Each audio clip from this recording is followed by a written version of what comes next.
저는 자녀, 기도의 권리라고 하는 제목으로 오늘 강의를 시작하겠습니다. 먼저 지금 여러분들에게 있어서 지금 여러 가지 당면 문제가 있습니다. 또 해결되어야 할 문제도 있습니다. 앞으로도 해결할 문제가 수도 없이 옵니다.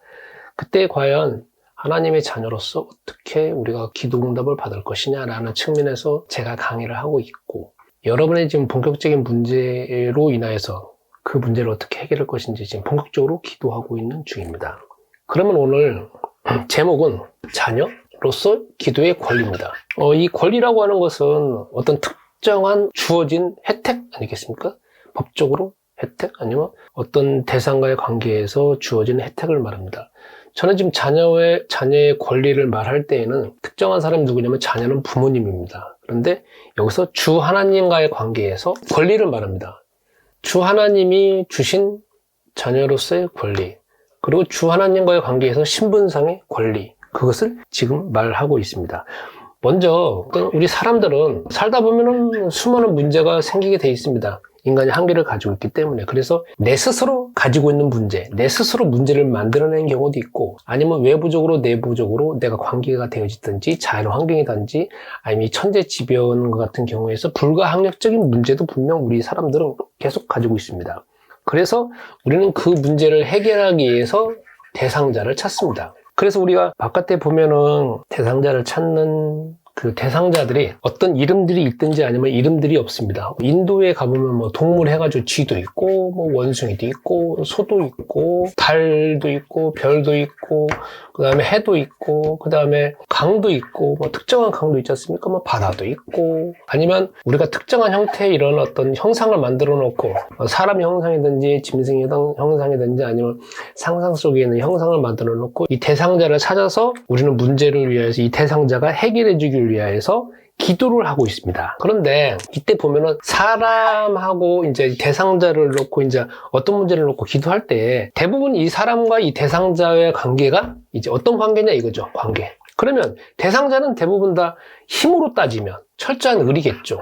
그리고 여기는 철저한 초울트라 슈퍼갑일 겁니다.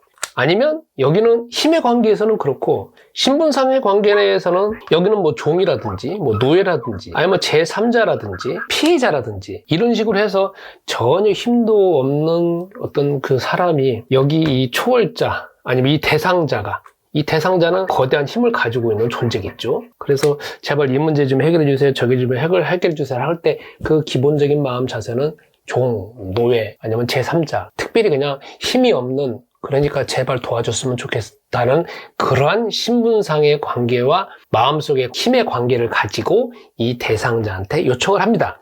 그러면 요청하는 형태는 어떻게 되느냐? 대부분 다 읍소하는 형태입니다. 읍소하고 정성을 다하고 그 다음에 열심을 다하고 어떤 것을 갖춰놓고서나 뭔가 정성을 다하고서 합니다.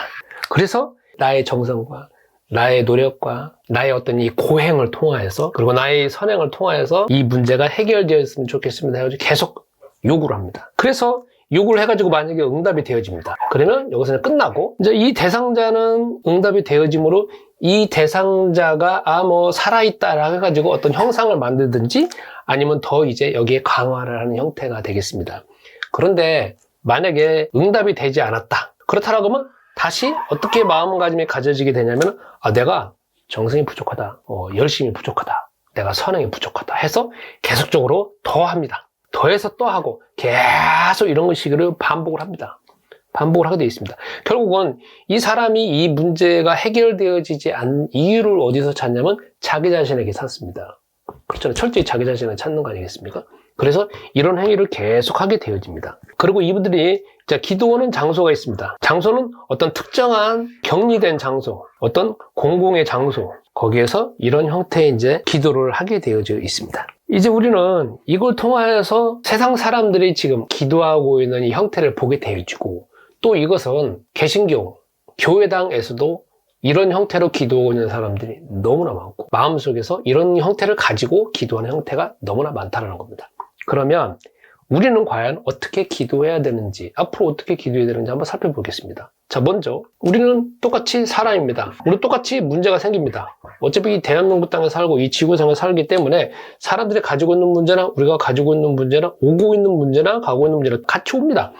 우리가 아무리 신앙생활 잘 한다 하고 내가 하나님의 자녀라고 할지라도 내가 의도적으로 문제를 일으키는 경우도 있고 의도적으로 문제를 가져오는 경우도 있고 문제를 확산하는 경우도 있고 아니면 천재지변으로 인해 가지고 불가항력적인 문제도 분명 옵니다. 그러면 우리는 분명 대상자가 있습니다. 우리가 말하는 우리의 대상자는 성경에 분명히 정해져 있습니다. 여기는 이제 어떤 형태가 없는 것이고 다 각자가 다르지만 우리는 창세기 1장 1절 태초에 천지를 창조하신 창조주 하나님, 그리고 요한복음 3장 16절 하나님이 세상을 사랑하사 독생자를 주셨다라고 하는 그 세상, 우리 인간과 이 세상을 너무나 사랑하시는 그 구원자로서 사랑의 하나님으로서의 그 하나님이라고 하는 것이 자체가 성경에 분명 나와 있습니다. 그러니까 우리는 대상자 자체가 여기가 좀 애매하고 다 각자이지만 우리는 분명히 정해져 있습니다. 그리고 여기에서 이제 기도할 때 관계를 보겠습니다. 힘의 관계에서 주 하나님과 나입니다. 그러면 나는 여기서는 철저히 을입니다. 그렇죠? 근데 여기는 철저히 나는 을은 아니고 나도 갑입니다. 왜냐면 내 하나님의 자녀이니까. 천국에 있는 것을 모든 것을 이웃으로 받을 수 있는 자격을 가지고 있습니다. 자녀라고 하면은 아버지가 가지고 있는 거 다 전부 다 법적으로 다 자기 것 아니겠습니까? 다만 그것 자체가 자격에 오기에는 시간이 걸리는 것이고 또 어떤 환경이 되어져야 되는 것 외에는 다 자기 겁니다. 그러니까 나는 난 철저히 갑입니다. 물론 주 하나님은 을이 아니고 주 하나님도 갑이 아니라 주 하나님은 초울트라 슈퍼 갑이죠. 아버지이기 때문에. 그러니까 나는 갑이니까 당당하게 하는 겁니다. 내가 자녀로서 요구하는 겁니다. 내가 을? 아니면은 뭐 힘이 없으니까 일은 자원이 아니라는 겁니다. 당연히 갑입니다. 또 신문상 보겠습니다. 여기는 신문상에서 종이나 노비나 아니면 제3자 아니면 피해자 형태지만 이건 철저히 자녀입니다. 그러니까 어떻게 되냐? 당당히 요구하는 겁니다. 내가 권리를 가지고 있으니까 당당히 요청하는 겁니다. 당당히 제안하는 겁니다. 당연히 요청하는 겁니다. 당연히. 그리고 당연히 해줘야 된다라고 요청하는 겁니다. 어떻게 보면은 내가 자녀로서 해달라고 하는 것 자체는 강제적인 것도 포함되어 있습니다. 해달라 이겁니다. 당연히 해야 되는 거 아닙니까? 이 말을 요청하는 겁니다. 여기하고 다르지 않습니까? 여기는 제발 어떤 해줬으면 아니면 그런 형태이지만 여기는 아닙니다. 자, 기도하는 형태를 보겠습니다. 여기는 읍소형입니다. 제발 정성 다하고 열심히 다하고 뭐 하는 요청을 하는 겁니다. 여기는 아닙니다. 당당히 요청하는 겁니다. 요구. 해달라 이거죠. 지금 아니면 안 된다 이거죠. 이거는 꼭 해야 된다 이거죠. 그러니까 내가 당당하게 해서 내가 당당하게 지금 뭔가를 지금 계속 요구를 하는 겁니다. 이 속에서 죄된 마음이 들지도 않고 아깝다는 마음도 들지도 않고 이거 내가 이거 구해야 되나 그런 것도 아닙니다. 그냥 당당히 요청하는 겁니다. 요구를 해가지고 만약 응답이 되어집니다. 이것도 똑같죠? 응답이 되어지는 것과 응답이 되어지지 않는 경우가 있겠죠? 자, 먼저 응답이 안 되지면 어떻게 할까요? 응답이 안 되지면 나는 이제 이렇게 생각합니다. 살아계시지 않네. 거짓말이네. 이거 완전 짜가 아닌가? 이렇게 생각하는 것이 아니라 응답해 주시는 분은 주 하나님이잖아요. 나는 요청할 권리만 있는 거지 응답받을 권리는 있습니다. 그러나 응답해 주시는 분은 주 하나님이잖아요. 나와 주 하나님과의 관계가 분명히 설정되어져 있어야 되는 거 아니겠습니까? 나 생각하고 남의 생각은 똑같은 게 아니잖아요. 나는 생각이 있고 남도 분명히 생각이 있지 않습니까? 나와 남은 생각하는 것이나 행동하는 것 자체가 다 구분되어져 있잖아요. 내가 요청해가지고 저분이 내 마음대로 움직일 수 있는 건 아니지 않습니까? 나는 요청하고 그분은 요청이 들어가서 응답해주고 응답해주지 않는 건 그분의 권리 아닙니까? 그분의 권리잖아요. 의미이기도 하지만. 그래서 나는 만약 응답이 안 되지면 내가 어떻게 믿어지는 겁니다. 주 하나님은 이 문제에 대해서 더 정확한 시간표에 방법에 어떤 조건 하에서 나에게 시간이 걸리겠지만 또 다른 형태로서 응답을 주시겠구나라고 하면서 이 응답을 그렇게 재해석합니다. 안 믿어지는 게 아니고 여기 같이 응답이 안 되지만 열심히 했다 이게 아니잖아요. 나는 응답이 안 되지만 또 요구하고 또 요구 그럴 수 있습니다. 왜냐면 그거는 우리 신앙의 어떤 단계로 따지면 초창기 때 아니면 어린아이 때는 막 떼쓰면서 요청하지 않습니까? 그러나 성인 되어지면 내가 요청하면 이거 들을 것인가 안 들을 것인가 어느 정도 우리가 경험적으로 데이터상으로 알고 있는 것처럼 이것도 마찬가지 아니겠습니까? 응답이 안 되지면 어린아이 때는 막 떼쓰면 또 하겠죠. 막 해달라 합니다. 근데 그때도 내 열심으로서 구하는 것도 처음에는 어쩔 수 없는 겁니다. 그러나 나중에 지나면 이거는 나중에 더 좋은 방법으로 더 좋은 형태로 좋은 시간표 가운데서 응답 주시겠구나라는 것도 믿어지는 겁니다. 그런데 요구했는데 응답이 되어집니다. 응답이 되어진다라는 거는 여러 형태지 않습니까? 사람으로 오든지, 내 마음속에 오든지, 아니면 외적으로 오든지, 내적으로 오든지, 여러 관계상에 오든지, 뭐 사업상에 오든지, 뭐 수많은 것으로 응답이 오지 않습니까? 응답이 크기도 하고, 작기도 하고, 쌓이기도 하고, 쌓이기도 하고, 크게 오기도 하고, 작게 오기도, 형태는 여러 가지니까, 이렇게 응답이 오면, 되어줄 걸 하지만, 우리는 확인되어지는 게 있습니다. 그게 뭐냐? 주 하나님은 살아계시는구나. 살아계시는구나. 나는 주 하나님의 자녀가 맞구나. 자녀니까 응답 주시는 거니까. 그리고 응답 주시는 분은 주 하나님이니까. 그렇죠. 중요한 건 응답을 받은 다음에 내가 어떻게 그것이 대한 지식과 경험이 확장되어지느냐. 그게 중요한 겁니다. 그렇잖아요. 다음 응답이 되어졌습니다. 역시 주 하나님을 만날 수 있는 주 하나님의 해결책은 그리스도밖에 없구나. 그러니까 주 하나님 하고 부르는 게 아니라, 그래서 하나님의 자녀가 되어지고 막 기도응답 되어지는 것이 아니라 그리스도를 통한 주 하나님이구나. 주 하나님을 만나는 자녀가 되어지는 유일한 해결책이 그리스도로구나 자체가 우리가 기도응답으로 확인되어지는 겁니다. 그것만 확인되는 거 아니잖아요. 수많은 것들이 확인되었습니까? 주 예수님, 그리스도가 주 예수님 맞네. 확인됐잖아요. 왜요? 구약성경에 보면 모세 있잖아요. 어떤 구약성경에, 신약성경에 예수님보다 더 능력을 행한 사람 중에 하나가, 물론 이제 구약성경에 보면 모세잖아요. 어떻게 보면 모세가 정말 예수님만큼 거의 동국 같은 그런 일들이 어마어마하게 벌어졌지 않습니까? 그런데 모세는 그리스도가 아니잖아요. 여기서 우리가 모세 이름 불러가지고 주 하나님 만난 게 아니지 않습니까? 그러니까 뭐냐면, 그리스도가 주 예수님이구나. 그리고 모세는 그리스도가 아니구나. 아브라함은 그리스도가 아니구나. 노아는 그리스도가 아니구나. 이게 다 확인되는 겁니다. 응답이 되어짐으로 인하여서 성경 전체를 다 미루어서, 우리는 성경에 쓰여져 있는 시대가 이미 2000년 전에 다 완성이 되어졌고, 어떤 경우에는 우리가 본 적도 없지 않습니까? 그리고 대부분 다 본 적이 없잖아요.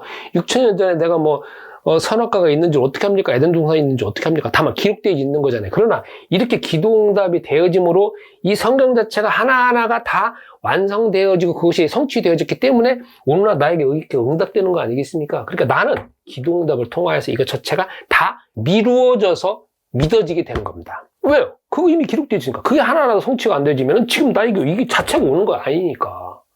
그래서 나는 기도응답을 통하여서 성경 안에 있는 문자적으로 되어지는 것 자체가 다 확장되어져서 어마어마하게 믿어질 수 있는 근거와 지식과 경험을 가지게 됩니다.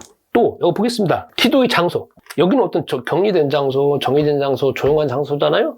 우리는 기도가 뭐냐? 주 하나님 어디든지 살아계시잖아요.